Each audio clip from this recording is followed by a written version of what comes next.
Hello বন্ধুরা, আশা করি সবাই ভালো আছেন। কম্পিউটার শিক্ষা 24 চ্যানেলে আপনাদেরকে স্বাগতম।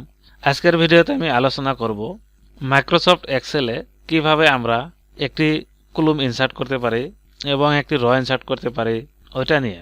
তো আশা করি ভিডিওটা শুরু থেকে শেষ পর্যন্ত দেখে নেবেন। তো এখানে প্রথমে আমি কয়েকজন স্টুডেন্টের একটি মার্কশিট বানিয়ে নিয়েছি। তো এখানে দেখেন প্রথমে রয়েছে নেম অফ স্টুডেন্ট, তারপর সাবজেক্ট নেম রয়েছে। তো প্রথমে আমরা নেম অফ স্টুডেন্ট লিখেছি, এর আগে যদি আমরা সিরিয়াল নম্বর দিতে চাই তো তাহলে আমাদের লেফট সাইডে কোনো কলম নেই। তো তাহলে আমরা কি করব, একটি কলম ইনসার্ট করব। তো আমরা কলম কিভাবে ইনসার্ট করব, এখানে একদম ফার্স্ট যেটা কলম রয়েছে কলম এ, তো কলম এর উপরে আমরা রাইট ক্লিক করব, তারপর এখান থেকে আমরা ইনসার্ট ক্লিক করব। তো দেখেন নেম অফ স্টুডেন্টের যেটা কলম তার লেফট সাইডে একটি কলম ইনসার্ট হয়ে গেছে। তো আমরা এবার এটাতে সিরিয়াল নম্বর লিখে দিতে পারবো। তো আমি এখানে সিরিয়াল নম্বর লিখে দিলাম। ঠিক ওইভাবে এখানে দেখেন সাবজেক্ট এখানে আমাদের 4টি রয়েছে। তো আমরা যদি নতুন করে আরো কলম অ্যাড করে আরো সাবজেক্ট নেম দিতে চাই তাহলে কি করব, ধরে নিলাম এখানে ই নাম্বার কলমের লেফট সাইডে আমরা আরো একটি কলম নিয়ে আসব, ওখানে একটি সাবজেক্ট নেম দিয়ে দিব। তো আমরা এই কলমের একদম এর ভিতরে রাইট ক্লিক করব, তারপর ইনসার্ট ক্লিক করব। তো দেখেন ওই জায়গায় একটি কলম অ্যাড হয়ে গেছে। এবার আমরা ওখানে আরো একটি সাবজেক্ট নেম দিতে পারবো, যেরকম আমি এখানে একটি সাবজেক্ট নেম লিখে দিলাম। ওইভাবে আমাদের যত জায়গায় কলম ইনসার্ট করা প্রয়োজন আমরা ইনসার্ট করে নিতে পারবো। ঠিক ওই একইভাবে আমরা যদি কোনো জায়গায় র ইনসার্ট করতে চাই তাহলে আমরা কি করব, ধরে নিলাম এই মার্কশিটের উপরে আমরা লিখে দেব স্টুডেন্ট মার্কশিট। তো এটা লেখার জন্য আমাদের এখানে উপরে কোনো র নেই, তো আমরা একটি র ইনসার্ট করে নেব। তো আমরা কি করব, আমাদের এখানে 1 নাম্বার যেটা র রয়েছে তার উপরে আমাদের একটি র ইনসার্ট করা প্রয়োজন। তো আমরা এখানে নাম্বার 1 যেটা র রয়েছে ওই জায়গায় আমরা কার্সারটা নেব, নেওয়ার পর রাইট ক্লিক করব, রাইট ক্লিক করার পর ইনসার্ট ক্লিক করব। তো দেখেন একটি র ইনসার্ট হয়ে গেছে।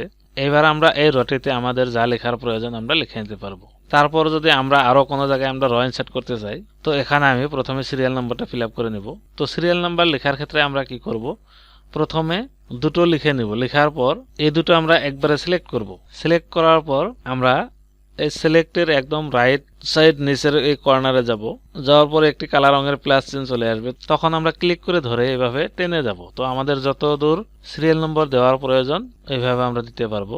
এবার ধরে নিলাম এই 4 নাম্বার র এবং 5 নাম্বার রর মাঝখানে আরো একটি র ইনসার্ট করব। তাহলে আমরা কি করব, 5 নাম্বার রটাতে যাব, যাওয়ার পর এখানে রাইট ক্লিক করব, তারপর ইনসার্ট ক্লিক করব। তো দেখেন এখানে আরো একটি র ইনসার্ট হয়ে গেল।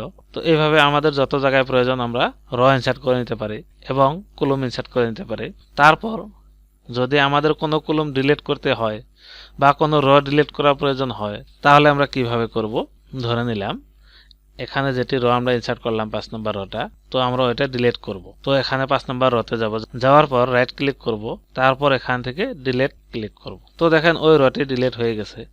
ওইভাবে যদি আমরা কোনো কলম ডিলিট করতে চাই, ধরে নিলাম এখানে যেটি কাউন্ট নাম্বার রয়েছে, তো আমাদের এই কলমটি ধরে নিলাম প্রয়োজন নেই, তো আমরা এটা ডিলিট করে দিব।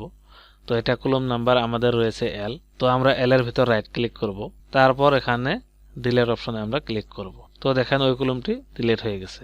এইভাবে চাইলে আমরা মাইক্রোসফট এক্সেলে র ইনসার্ট করতে পারি এবং কলম ইনসার্ট করতে পারি।